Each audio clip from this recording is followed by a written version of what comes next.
Hi, this is Jaya. In this video, we shall see the summary of Delay, an essay by Francis Bacon.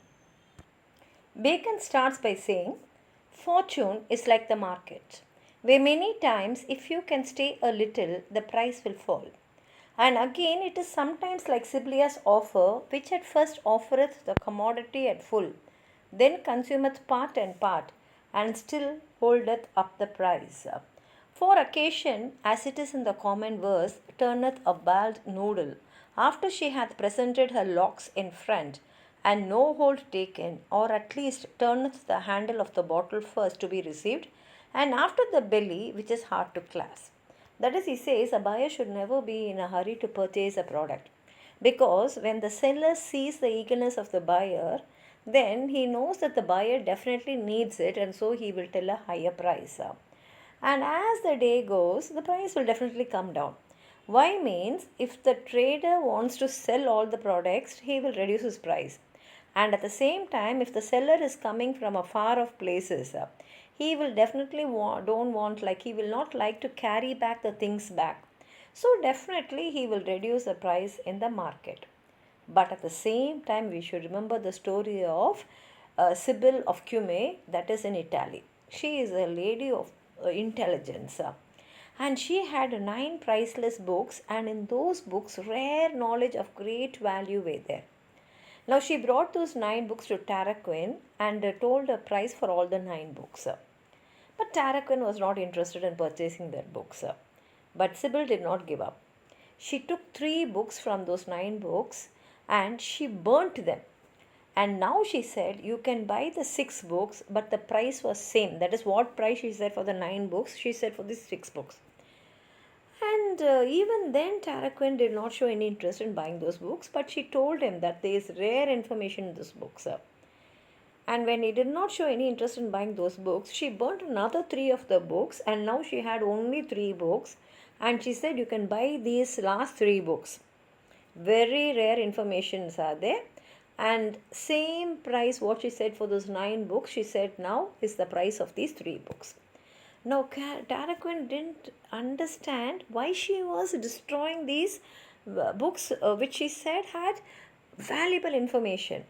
And in order to save the remaining 3 books, he purchased the books for a very high price. That is, he could have bought 9 books for the same money.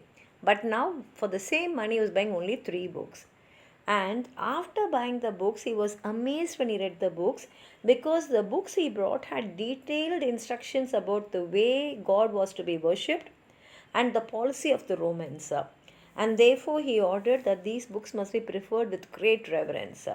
And these books became the reference books for guiding the Senate during times of confusion. But after many decades, in 8 BC, a deadly fire burnt all the books which were kept in that library.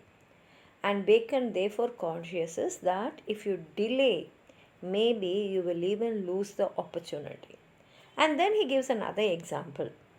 He says a woman had a head with a large bald patch in the back. And this woman had long hair, so she put the long hair in the front. And in order to avoid attention, she hung the hair in front so her face will not be seen to others. That is, she concealed her face.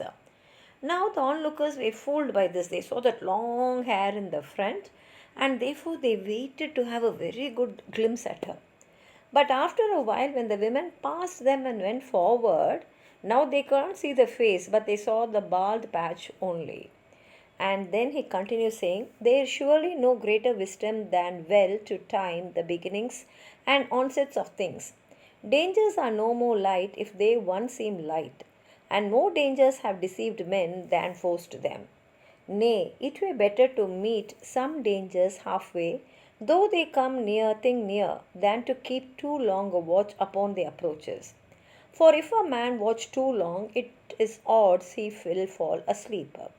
On the other side, to be deceived with too long shadows, as some have been when the moon was low and shone on the enemy's back, and so to shoot off before the time, or to teach dangers to come on by over early buckling towards them, is another extreme.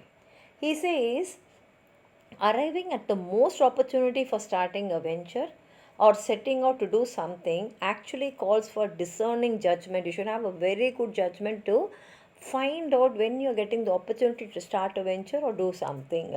And only a few have this ability. You can even say it's a rare gift.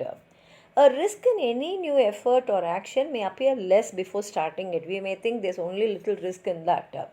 But only after starting your efforts, you can find out there is a very grave risk in that.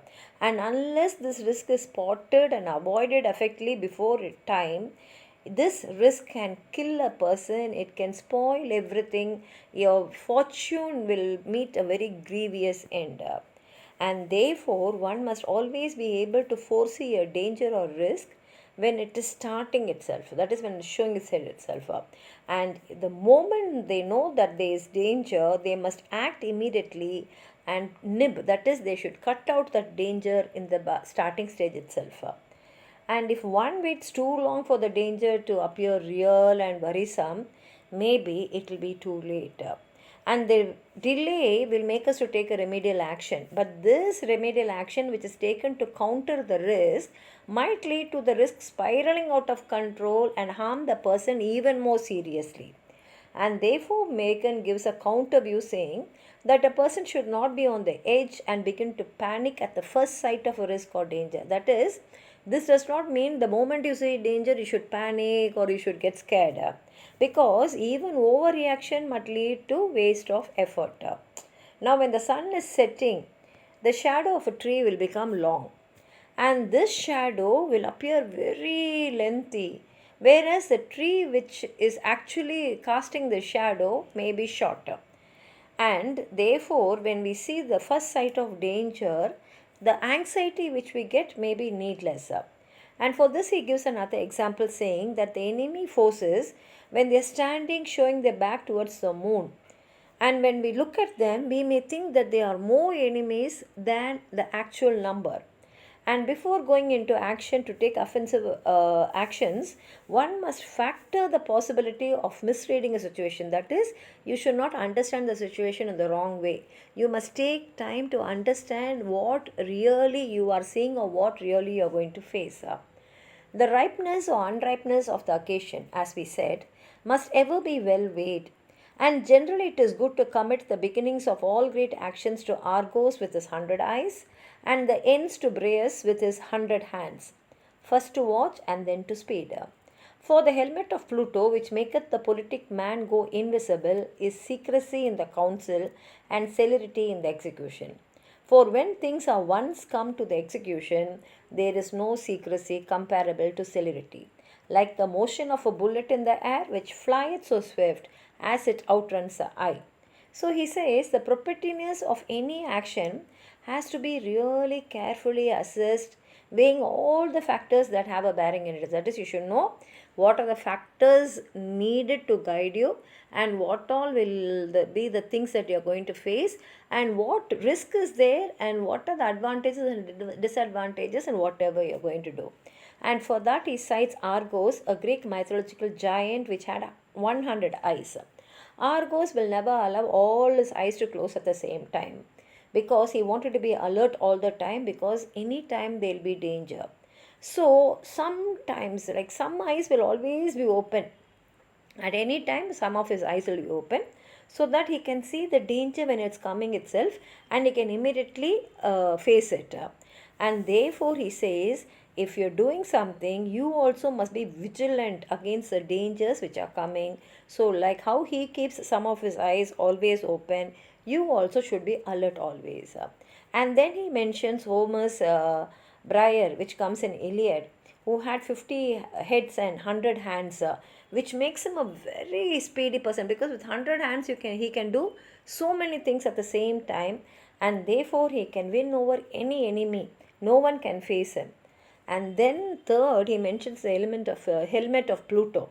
This is an imaginary device in the Greek mythology. It is said that anyone who wears this helmet will become invisible to the enemies. And therefore, they can attack the enemy so fast without him realizing. because the helmet will make you invisible, and therefore you can attack your enemy. He will be surprised, and in fact you can even get rid of your enemy. You can kill your enemy. Therefore he says you have to be stealth. Stealth is the way how a tiger or a cat will wait for catching its prey, and without making any noise if you're going to walk. That is called stealth. When you are walking, no sound will come, and then it will attack the enemy. So he says this stealth is a great weapon to attack the enemies. And when you are attacking, you must be like a bullet flying in lightning speed, so that you will not give any chance for your enemy to even understand that someone is going to attack you, and therefore he will not have any forewarning. And this capacity will help you to enhance all your skills, tactics in a great way. This is what Bacon says in this essay. If you have anything more to add on to what I've said, please write it in the comment box. Hype this video so that many of them can see this video. Like the video, share it with your friends, and if you have not subscribed my channel, please subscribe and support. Thank you.